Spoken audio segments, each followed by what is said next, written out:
I was halfway through my night shift soup when the knock came. It wasn't a friendly tap, but a firm, deliberate sound that echoed through the walls of my little house in Port Townsend. I looked up, startled.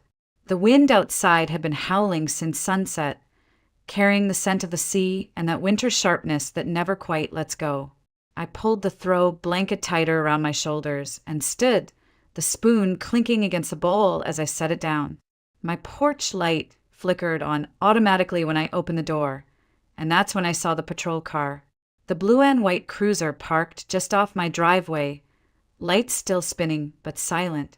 A young officer stood there, rain dripping from the brim of his hat. He looked barely older than my son would have been if he were alive.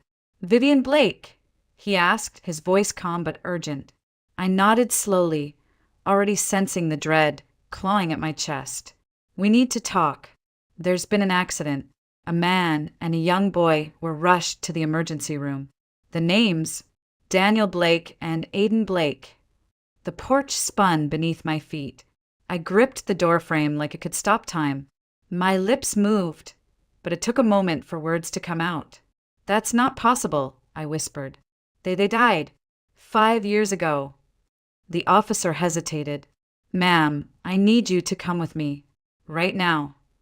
I didn't change out of my scrubs. I didn't even grab my coat. I just followed him into the rain, numb, my mind looping that same sentence. They died.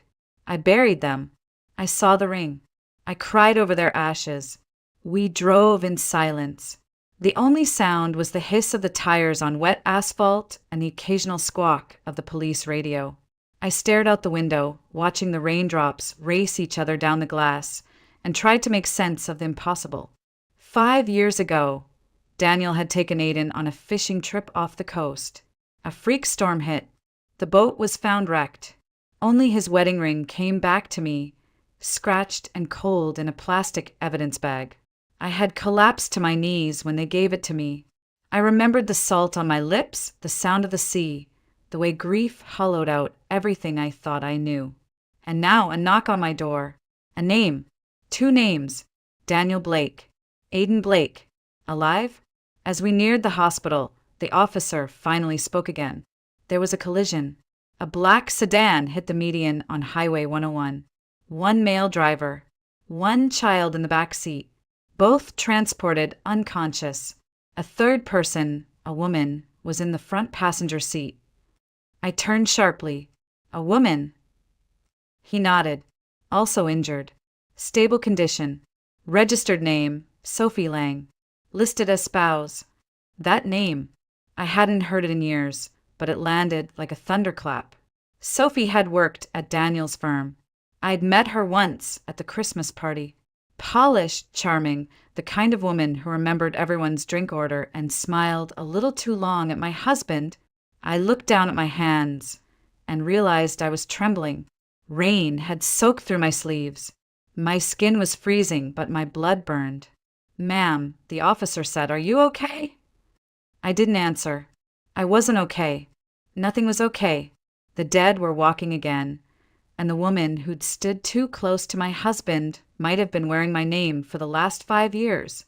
"Take me to them," I said quietly. "Now." The hospital looked exactly the same as it had 5 years ago. Gray walls, fluorescent lights, the faint antiseptic scent that clung to every hallway. But this time, I wasn't walking in as a nurse. I was walking in as a ghost who had just been told her family never really died. The officer led me through the emergency entrance, without a word. His name was Officer Bell, I'd learned in the car, though it hardly mattered now. My mind could barely hold on to anything other than the image of Daniel's face and Aiden's. My son, my little boy who used to sleep with a stuffed whale and whisper, "Mommy," sing the sea song. My baby who had vanished into the ocean with his father. My baby who now apparently had another mother. We passed through security and were met by a senior nurse who whispered urgently into the officer's ear. He turned to me with a tight expression. "Daniel Blake, he's in surgery now. Serious head trauma. They're doing everything they can." He paused, then added, "The child is stable. He's with the woman, Sophie Lang." I didn't speak. I simply nodded. Words had started to feel useless. The pediatric ward was on the third floor. Each step up the stairwell felt like trudging through wet sand. My scrubs were still damp from the rain. My shoes squeaked. I kept hearing echoes of another version of myself, the woman who once worked these halls and believed in the finality of death. The hallway was quiet when we arrived. Dim light, pale blue walls. At the end of the corridor stood a hospital social worker with a badge that read Elena Chin. She gave me a kind, strained smile. "Mrs. Blake, I'm here to support you, but I need to prepare you. This situation is complicated.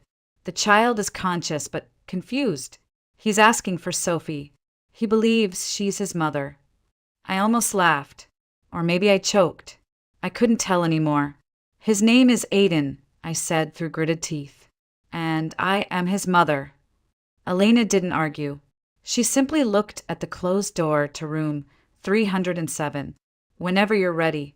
I walked forward slowly, heart pounding. Through the glass pane, I saw a child sitting upright in a hospital bed. Light brown curls, a small frame, a bandage across his temple. There was no doubt he was mine. He looked like Daniel in the jaw, but the eyes, those were mine. My Aiden.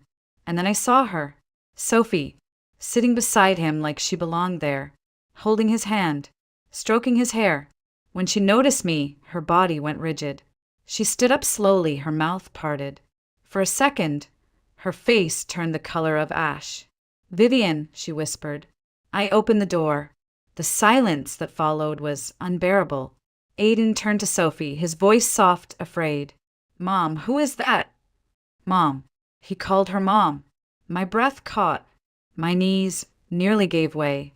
I hadn't heard him speak in 5 years. And when he finally did, it was to ask who I was. I looked at him, my little boy, now a stranger wrapped in white sheets.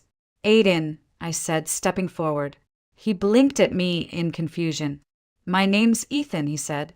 I froze in place. That name again. Ethan. A name that didn't belong in our family. A name stitched onto a lie. I turned to Sophie and my voice broke. "What have you done to him?" Sophie didn't answer me right away. She stood frozen at the foot of the hospital bed, her arms slightly raised as if shielding herself from something invisible but inevitable. Guilt poured off her in waves, but I wasn't here for her shame. I was here for the truth. "Vivian," she said at last, voice trembling, "he doesn't remember." I stepped forward, heat rising in my throat. "Because you made sure he wouldn't." She flinched. Aiden, no Ethan, as he had been taught to say, looked back and forth between us, his small face pale and confused. I hated that he looked scared, but I hated more that he was scared of me. The door opened behind us, and Officer Bell re-entered with a second man, older, more authoritative, his suit soaked from the rain. "Mrs. Blake," he said, flashing a badge. "Detective Marcus Hale. I need to speak with you privately." I shook my head. "Not until I understand what's going on." The detective exchanged a glance with Sophie, who sat back down beside Aiden. "Ma'am," he said gently, "we found evidence suggesting your husband may have orchestrated his disappearance." It wasn't a suggestion. Not the way he said it. My body went numb. "In Daniel's wallet," he continued, "we found multiple IDs under the name Ethan Jones. A marriage certificate listing him and Sophie Lang. Credit cards. Address in Flagstaff, Arizona. Flagstaff. The West. The desert. As far from the sea as one could get. He's been living there for years," Hale added, "under a false identity." The hospital room blurred in my vision. "And Aiden? He's been with them the entire time." The detective nodded. "We believe so. And according to neighbors we've contacted, he's been raised exclusively as Ethan Jones. That name is on school records, doctor files, everything. Daniel passed Sophie off as his wife. She's been his primary contact for the boy." My stomach twisted. He hadn't just left. He'd erased me, erased our life. For what? I asked, barely above a whisper. "Why do all of this?" Detective Hale hesitated before answering. Life insurance. I looked at him, eyes wide. He continued. Shortly before the accident 5 years ago, Daniel took out a $3 million life insurance policy in your name, with himself as beneficiary. I almost laughed. Almost. Except I didn't die. No, Hale said. But you did something he didn't expect. You demanded an extended investigation. You hired a lawyer. You refused to settle. I remembered it clearly now. The hours spent in the coroner's office. The questions. The lack of bodies. The ring they gave me. It never felt right. And because I didn't let it go, they didn't get the money. They waited, Hale said. And when the payout stalled, they moved on. Started a new life in Arizona. New names. New story. Same lie. Behind me, I heard Aiden whisper something to Sophie. She leaned in, murmured softly. I couldn't hear the words, but I didn't need to. That boy, the one who once called me Mommy, was looking at her like she was the only home he'd ever known. And Daniel, the man who used to trace constellations on my back while we listened to the tide, he had vanished into the desert and left me to drown in the ocean alone. I turned to Detective Hale. My voice was steady now. I want my son back.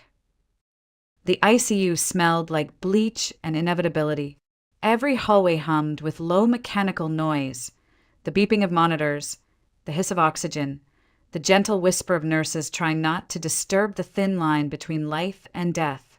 I walked behind the doctor in silence, my hands clenched so tightly my nails dug crescents into my palms.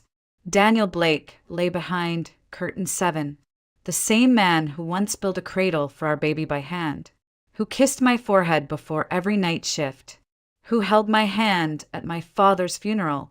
Now he was barely recognizable. His face was bloated from trauma, half his skull wrapped in thick gauze. Tubes protruded from his nose and mouth, machines surrounding him like vultures waiting for a sign. A small screen blinked with his vitals, shaky, inconsistent. But there, he was alive, breathing, and I hated him for it. The doctor stepped back, giving me space. He's not conscious, but sometimes patients in comas can hear voices. You're welcome to speak with him. I nodded, though I didn't know what I'd say. My legs carried me forward on instinct. I sat beside his bed and looked at his left hand. Bare. No wedding ring. The ring they gave me all those years ago, scratched cold, supposedly found floating near the wreckage, was sitting in a velvet box in my bedroom, right next to a folded flag from the Coast Guard. I had mourned over it, kissed it, whispered goodnight to it. And now it meant nothing. A prop in a performance. A lie cast into the sea. I pressed my hand to my forehead, trying to breathe, trying to understand how this man could have looked me in the eyes and told me he loved me while planning my erasure. Why? I whispered. Why would you do this? Daniel didn't move, didn't twitch, but I kept speaking. I looked for you. I prayed. I sat on the beach every weekend waiting for the tide to change. And all that time, you were in the desert with her. With him. I looked down at the wedding ring on my own finger. I hadn't taken it off in 5 years. My therapist had once told me that grief isn't about forgetting. It's about learning to live around the loss. But I hadn't lived. I'd waited. I'd believed in ghosts. You took my son, I said, voice cracking. You gave him another name, another mother. You let him forget me. My eyes burned, but the tears didn't fall. Not yet. I reached out and touched Daniel's hand. It was warm, human, not the corpse I'd imagined 100 times in my nightmares. If this is your legacy, I said softly, then mine will be to undo it. That's when I heard footsteps behind me. Detective Hale returned, his face unreadable. We've completed the fingerprint match. It's confirmed. Your son is Aiden Blake. We're starting custody proceedings, but it won't be easy. I stood up, still staring at the man in the bed. Nothing about this is easy. He nodded slowly. One more thing. Sophie Lang is requesting to speak with you, privately. I inhaled sharply. Tell her I'll come, but not as his wife, not as the woman she stole from.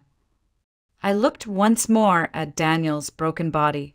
His chest rose and fell like a tide too stubborn to stop. "I'll come as his mother," I said, "and hers." Daniel regained consciousness 3 days later. I was there when his eyes opened. He blinked slowly, disoriented, then turned his head just enough to see me standing at the foot of the bed. His gaze trembled when it recognized me, like a man waking up in the wrong life. For a second, we just stared at each other in silence. The machines buzzed softly between us. He didn't speak right away, but I didn't need him to. The officers arrived that same afternoon. I was allowed to be present during the questioning, under one condition: I say nothing until they finished. So I stood by the door, arms crossed, watching the man I once built a life with try to explain why he burned it all down. Detective Hale kept his tone measured. "Daniel Blake, you're being questioned regarding allegations of fraud, identity theft, and parental abduction. You have the right to remain silent." Daniel closed his eyes. When he opened them again, there was no fight left. He spoke softly, hoarsely. "It was my idea. The accident. The IDs. Everything. I couldn't breathe in that life anymore.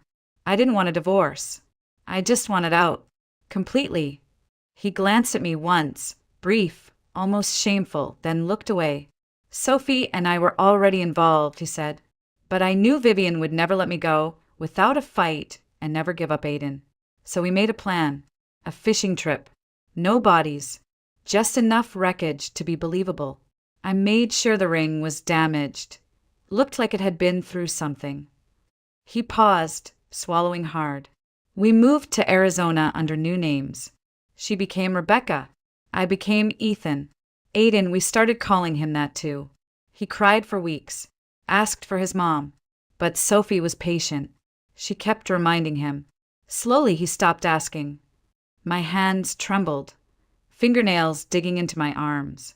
I bit down on the scream, rising in my throat. The detective asked calmly, "Why the life insurance?" Daniel's voice cracked. "We thought it would be quick. A payout. A way to disappear with a cushion." But Vivian wouldn't let it go. She asked too many questions. The insurance stalled. We gave up on it, eventually. Tried to move on. "By stealing a child," Hale said flatly. Daniel said nothing. The next day, he signed a confession. Later, the court granted me temporary custody of Aiden. The psychologist recommended a gradual transition. No forced confrontations. No ripping him away from the world he knew. Just quiet, deliberate presence. Rebuilding trust, not memory. I agreed. The first time I visited Aiden's hospital room alone, he looked at me like a stranger. Sophie had been transferred to another facility. The bed beside him was empty. "Hi," I said, holding out a photo. "This is your second birthday.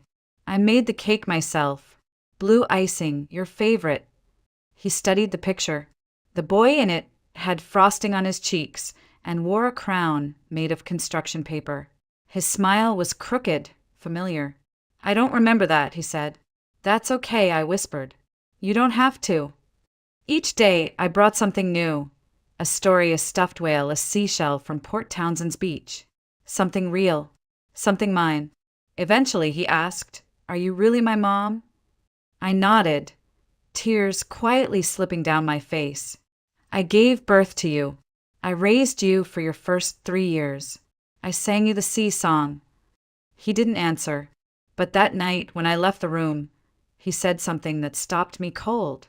"Good night, Miss Vivian." Not Mom. Not yet, but it was a beginning. The first time Aiden laughed around me, it was over something small. I had tripped on the hospital chair leg, classic clumsy nurse move, and spilled a cup of apple juice across my sleeve. He giggled, not a full belly laugh, just a quick, surprised chuckle, but it was real, and it didn't come from fear. That sound lit something inside me I thought had long since gone out. Each day I returned, bringing pieces of the past. A plush stuffed whale named Wally. A bedtime book we used to read. a drawing of a boat with his crooked 3-year-old handwriting. Sometimes he looked at them with blank confusion. Other times, something flickered behind his eyes, like a light trying to remember how to turn on. But he still called me Miss Vivian, and I still answered with love. Dr. Lauren Patel, the child psychologist, warned me not to rush. "Don't chase memories," she said gently. "Just create space for them to return on their own, if they do." So I sat beside his bed every evening, reading aloud stories we used to love. I showed him photos, birthdays, beach trips, Sunday pancakes. Some he stared at quietly. Others he handed back with an indifferent shrug. But one evening he surprised me. We were looking at a photo of him wearing blue overalls and holding a balloon shaped like a fish. He tilted his head. "Was that my favorite?" he asked softly. "Yes," I said. "That was your 3rd birthday. You cried when the balloon popped." He didn't laugh, but he nodded almost to himself. Later that same night, he asked, "Why do I have 2 names?" I braced myself. "Because you had 2 lives," I said gently.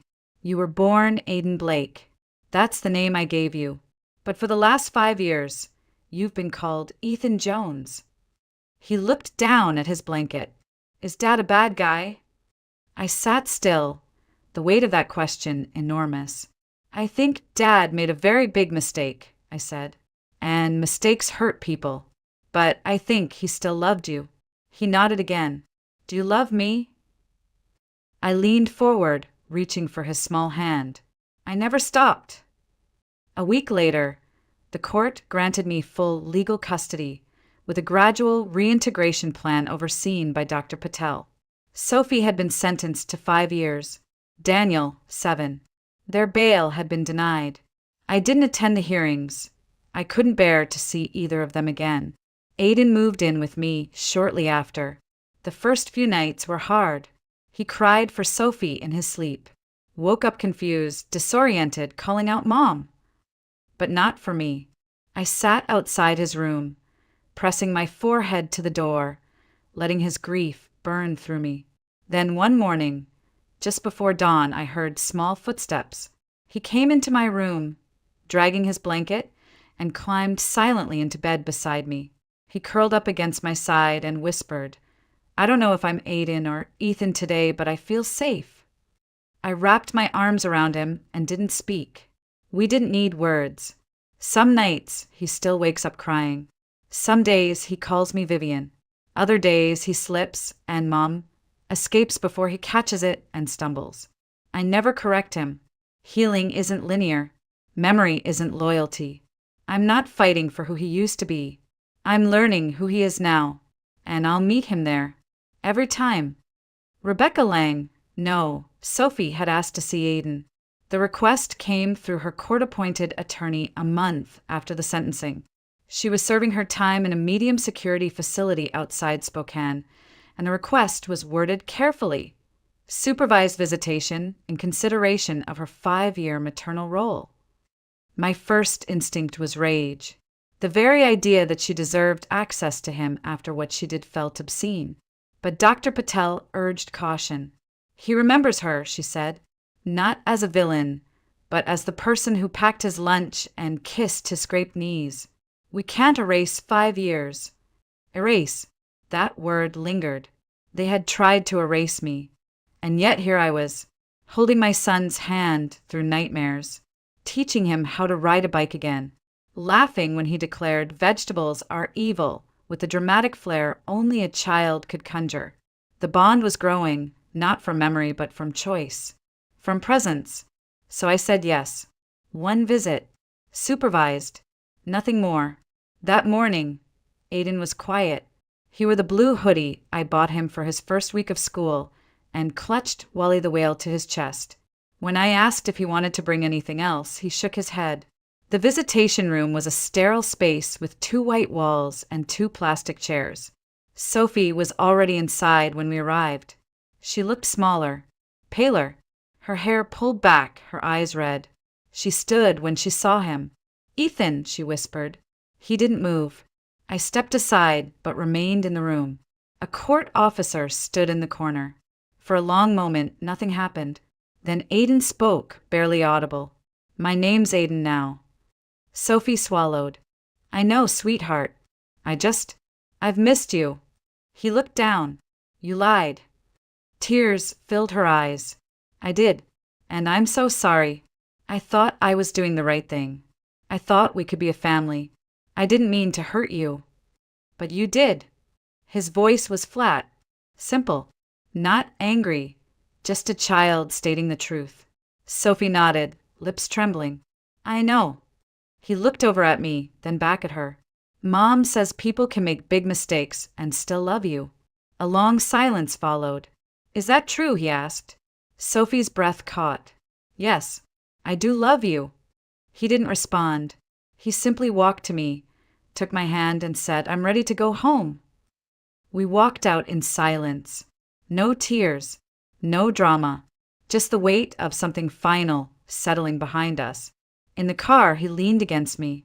Is she still my mom? I thought for a long time before answering. She loved you. She raised you for 5 years. That's real. But I gave birth to you. I've never stopped looking for you. And I will never leave again. He nodded.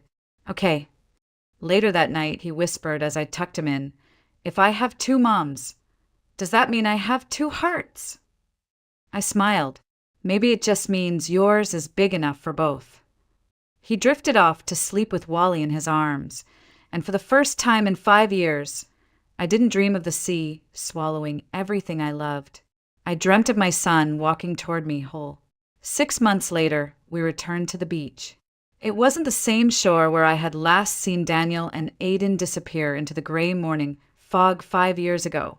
That beach, our old life, belonged to another woman now, a younger version of me, one who still believed love alone could keep people anchored. This beach was different, quiet, gentle, just north of Port Townsend, tucked behind a row of cedar trees and tall grass. It felt untouched, secret, like it had waited for us to come home. Aiden ran ahead, his small figure zigzagging along the tide line with a bucket in one hand and a net in the other. The wind caught the edges of his jacket, making him look like a little blue kite soaring across the sand. I sat on a blanket, wrapped in a wool shawl, sipping from a thermos. The ocean no longer made me ache. Its rhythm was steady, soothing, honest. Aiden had just started at his new school. He was adjusting well, according to his teachers. Bright, curious, quiet. He answered to both names now. Some days he was Aiden. Some days Ethan. I let him choose. Dr. Patel said identity, for children, isn't a destination, it's a journey. And I was walking that road beside him. Every Thursday we went to therapy. Every Saturday we baked muffins. Every night I sang the sea song.